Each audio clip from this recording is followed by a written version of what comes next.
Assalamualaikum warahmatullahi wabarakatuh. Nama saya Letia Maiswara dari kelas 6A Abu Darda.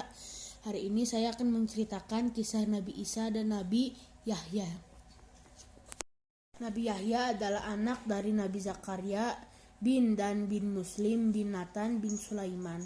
Nabi Yahya diutus bersama ayahnya untuk berdakwah kepada kaum Bani Israel di Palestina. Nabi Yahya adalah seorang yang bertakwa, cerdas, pandai, dan memahami Taurat sejak muda. Berpikir tajam dan berbakti kepada orang tuanya sesuai firman di dalam surat Maryam ayat 12 sampai ayat 14. Nabi Yahya adalah orang yang benar, menjadi panutan, dan pandai menahan diri dari hawa nafsu, dan termasuk keturunan orang yang soleh. Surat Ali Imran ayat 39. Nabi Yahya terkenal sebagai nabi yang teguh pendirian dalam berdakwah. Pada waktu itu kaum Bani Israel berhasil dijajah oleh bangsa Romawi. Maka ditunjuklah raja, yaitu Herodus, sebagai raja di tempat tersebut. Ia memerintah dengan sangat kejam dan bersikap sewenang-wenang. Bahkan ia membunuh para ulama-ulamanya. Sang raja ingin menikahi adik perempuan yang masih bersaudara dengannya yang bernama Herodia. Lalu Nabi Yahya pun melarang pernikahan itu karena ini sudah menentang syariat, kitab Taurat, dan kitab Sabrur. Seluruh istana pun gempar dengan pendapat dari Nabi Yahya. Yang membuat raja menjadi malu dan murka kepada Nabi Yahya. Namun Nabi Yahya tidak menghiraukan ancaman dari raja tersebut demi menegakkan kebenaran dan melawan keadilan.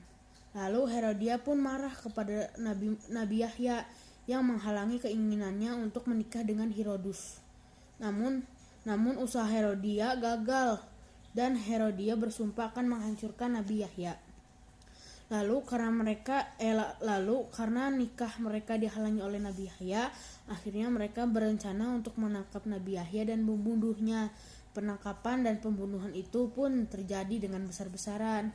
Lalu Nabi Yahya pun tertangkap dan dihadapkan dengan raja, dan akhirnya Nabi Yahya pun wafat di tangan raja.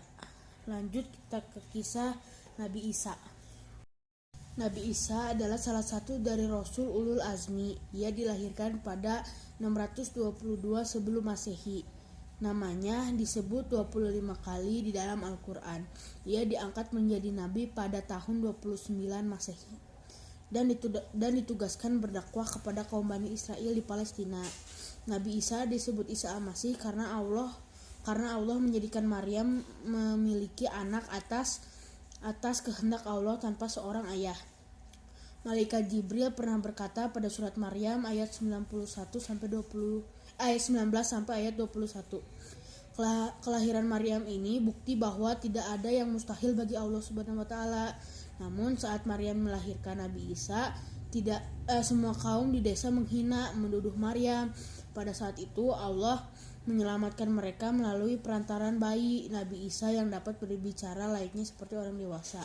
Surat Maryam ayat 29 sampai ayat 32. Akhirnya orang itu pun meminta maaf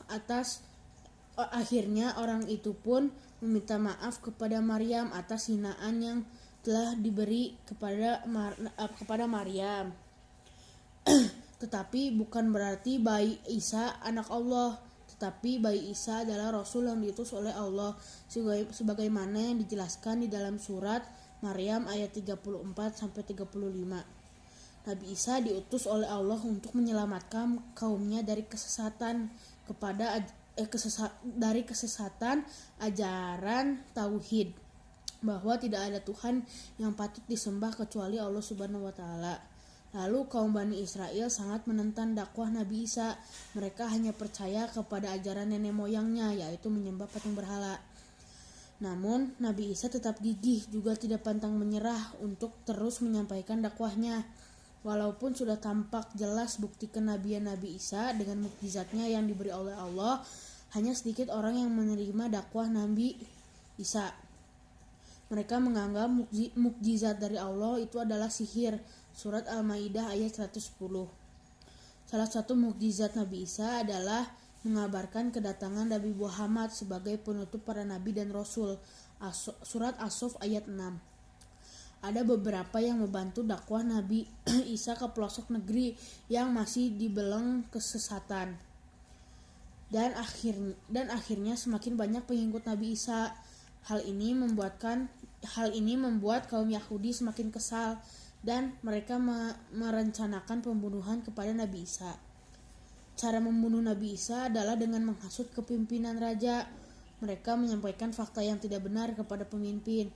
Lalu Nabi Isa dicari oleh orang-orang dari kerajaan. Nabi Isa mengetahui ia sedang dicari oleh orang-orang, maka ia bersembunyi dengan para Hawariyun. Raja lalu mengumumkan barang siapa yang dapat menemukan Nabi Isa maka akan diberi hadiah olehnya.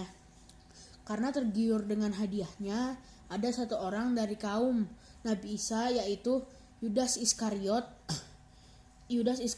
yang berkhianat dan memberitahu tempat persembunyian Nabi Isa. Namun atas kehendak Allah, Yudas Iskariot diubah menjadi serupa menjadi Nabi Isa, dan akhirnya ia yang ditangkap oleh tentara Romawi dan menyalibnya dan serta menganggap dia telah membunuh Nabi Isa. Dan akhirnya ia ditangkap oleh tentara Romawi dan menyalibnya, dan serta tentara Romawi telah membunuh Nabi Isa dianggapnya. Sedangkan persembunyian Nabi Isa, Allah telah mengangkat Nabi Isa ke langit sebelum ditangkap oleh tentara Romawi. Surat An-Nisa ayat 157-158. Nah, itu dia kisah Nabi kisah Nabi Isa dan Nabi Yahya.